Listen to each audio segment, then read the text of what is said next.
Acho mesmo.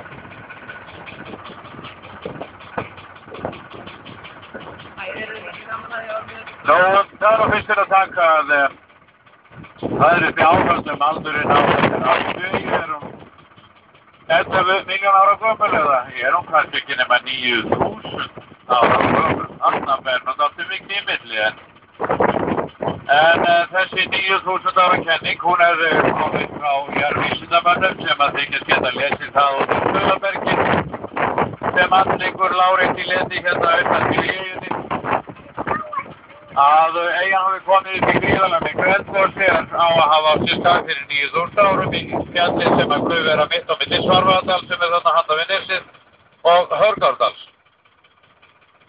Þetta þýðir ekkert annað en það að þetta ágæta eldfjall hefur þurft að senda úr sér spíuna inn á 30-35 kilometra og láti henn að gossa upp geni miðjum firði innan alla hluti sem taldir eru vera 11 miljón ára gamlir. Þannig að ég held við byrjum nú bara á því að kasta þessari fáránlegu 9.000 ára kenningu í hafsögu og haldum okkur nú bara við 11 miljón stabíl ár. En mannlífið hefst nú aftur í Eyjafirði með tilkomu norska víkingsins Helga Magra og Þórunni Hyrnu, hans ágætu frú sem að komi hér siglandi inn á haustdögum árið 980. Já, við krakkar hérna eru að læra að synda og svo náttúrulega alls þær í kringu sjó, en það er óvinni fáir hérna núna. Það er kannski að því að sjáu þið. Nú erum við búin að vera rosalega duglir og að synda og nú megum við hvíla sér pínu pón, sjáu þið. Nú megum við hvíla það eins pínu lítið. Það verður taka næstu æfingu, sko. Sérðu hérna litlu fuglarnir sem að hvíla sig? Þeir að læra að synda með mömmu sinni. Jó, byrju, komið út í svona geiði mín, komið, taka einn sendbretten. Allir synda vel. Þið kunni vísuna, er það ekki? Litlu andar fúkarnir, allir synda vel. Allir synda vel. Öfund megi djúpið og hreyfa lítil stétt. Öfund megi djúpið og hreyfa lítil stétt. Já, þú kannt þetta líka, ég sé það. Nú en Helgi Magri og hans fólk höfðu verið að veflast hér norðan við land, langt út á sjó. Og eins og ég sagði, það var haust, það var kalt, það var skít og sjór og orðið lítið í matakistunum og menn gengu á Helga og spurði hann hvernig hann væri, hvernig hann ætlaði virkilega að láta Þór ráða yfir sér eina ferðina enn og sigla eftir þitt bara eitthvað út í buskan. En það væri land þarna sýnilegt í suðri. Og þá sagði Helgi nei, nú segir Þór að ég eigi að sigla þarna til landsins sem við sjáum. Og þau hittu sem sagt á þennan ágæta fjörð hér og tóku land yfir á ströndinni. Þarna hinum megin sem sagt á ströndinni það býr þar sem að þið fóruðum borð í ferjuna til að koma hér yfir í eyjuna. Nú áður en að Helgi eða hans fólk fór að gefa nokkur nöfn, þá hafði Helgi fyrir því að klifra hérna alveg på toppinn á þessu fjalli þarna sem að í dag gengur undir nafninu Kúgilsi heiðar. Veit nú ekki hvaða fárulingur hefur látið þetta furðulega nafn í hug, en Helgi kallaði þetta Sólarfjall og er það nú heldur skemmtilegra nafn, en hann sá alveg inn í botn á firðinum og hann sá að það var bara ein eyja á þessum ágæta firði, svoleiðis að hann gaf firðinum nafnið Eyjarfjörður, sem sagt með erri. Og hefur það nú örugglega verið rétt nefning því að hér var og verður væntanlega bara þessi eina eyja á þessum firði. Eyjafjörður, nafni sem við notum í dag, er svolítið villandi. Það bendir til að það sé fullt af eyjum hér á firðinum, en það vita náttúrulega er tónvindis að þannig að Eyjarfjörður er rétt nefni. En hins vegar þegar þau stóðu þarna á ströndinni, hinum megin og horfðu hér út til eyjunar, þá sáu þau mikið af trjágróðri, mikið af hrís. Svoleiðis að það kom nú ekkert annað nafni hugamanna heldur en Hrísey. Og hefur það nú örugglega verið rétt nefni líka í þann tíð þó að lítið færi nú fyrir trjágróðrunum í dag, en það er ástæður fyrir því að hverju trjágróðurinn hvarf og fáið að heyra þá ástæðu svona von bráðar. En Helgi setur fljótlega mann hér á land, Steinólfur hér. Var sá Ölvisson, kallaði Steinólfur hinlági, ásamt með konu og börnum, en því miður þá vitum við nú ekki nafni á frúnni, frekar en mörgum öðrum í okkar ágætu sögu, en karlar eru sagður hafa skrifað hana. Og tóldu þeir einhvern veginn að minna máli skiptir þeir sem ekki kemur vissulega á konum þessi ákveðaland og þetta hefur nú framandi mikið á þeirra. Það tók eina ákveðu og salgjörður hér. Og svo fætti síðar Ingjaldi síni Helga Mæra og Þórunar Hirnu og bjöggu þau með í eftir dagaforeldra hennar og síðan þeirra sínir Ingjaldur og frængur. Þannig erum að lífsagan átti hér áfram í Hýsi allar götur frá fyrstu vetrardögum árið 980.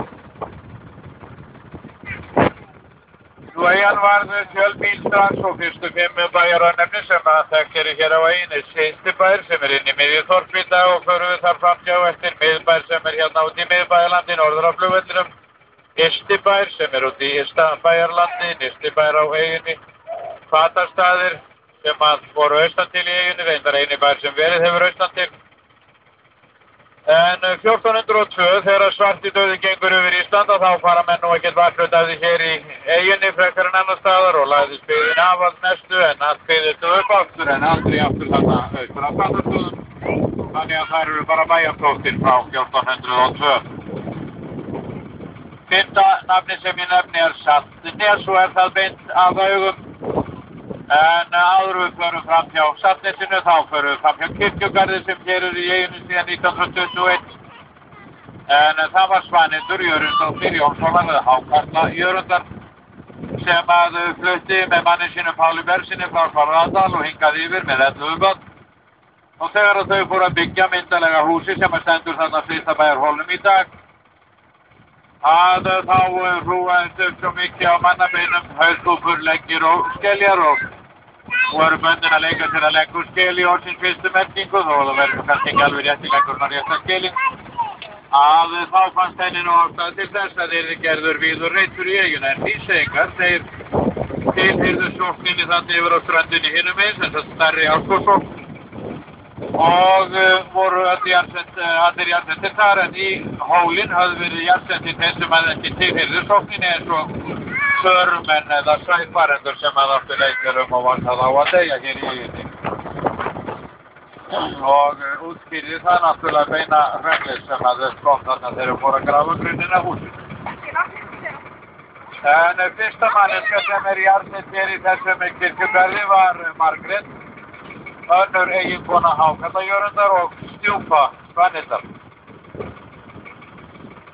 En ég sagði ykkur frá því að það hefur ástæðu fyrir því að hverju trjágróðurinn hvarf hérna í eyjunni. Það var þannig að á 14. öld, þá náttúrulega 1318-1921 þá réði Munkhall Þverárklaustur sem var innar í Eyjafirði, réði hérna yfir eyjunni og þeir kunnu engin betri ráðblessaðir munkarnir til að halda sér hita, annað heldur en að láta höggva niður hér allan trjágróður hér í Hýsey. En á þessum tíma þá var borgaður skattur eða tíund til klaustursins og tíundir var 30 vættir af skreið og 5 vættir af salti, en 1 vætt er tækt tonn eða svo kallað auðmingjað tonn af því að það næri ekki alveg fullkomlega tonninu, en sem sagt salti, þessi 5 tonntæpu, það unnuður úr sjónum hérna á Saltnesi og má sjá tóftirnar hérna niður við fjöruborðið og svo tóftir hérna myndatóftir norðan við hann. Þarna hafa þeir sem sagt verið að vinna salti úr sjónum og örugglega hafa unni meira heldur en bara þessi 5 tonn sem sendur sér í klaustrið því að einhver staðar eitthvað hafa en þurft að hafa í grautana sína hérna í eyjunni þannig að þeir geta hafa verið að vinna einhver 10, 12, 14 tonn af salti hér. Nú eyjan, hún 7,5 kilometrar og lengdina sinni 2,5 og breiddina hérna sunnan megin þar sem hún breiðust og þess vegna svo lagilegt læri í laginu og oftalega lítið bleðið í hugum flestra Íslendinga. Og þá við þangað til að koma hérna upp á Flugvöll og sjá til norðurs og flestur til söðurs. Að þá þetta stundum setningar út af mönnum hérna aftur í vagninum eins og þessi. Hún svona helvíti stór, verða allir voðalega hissa? Nei. Hún ekkert óskaplega stór landfræðilega séð þó að það sé nú næststærsta eyja við Íslandi en hún stór í ýmsu tilliti. eins og til að mynda því að þetta minnsta landsvæði í veröldinni sem getur státað af meiri fuglategundum. Hér verpa orðið yfir 40 tegundir fugla á hverju vori, hverju sumri og má í því sambandi nefna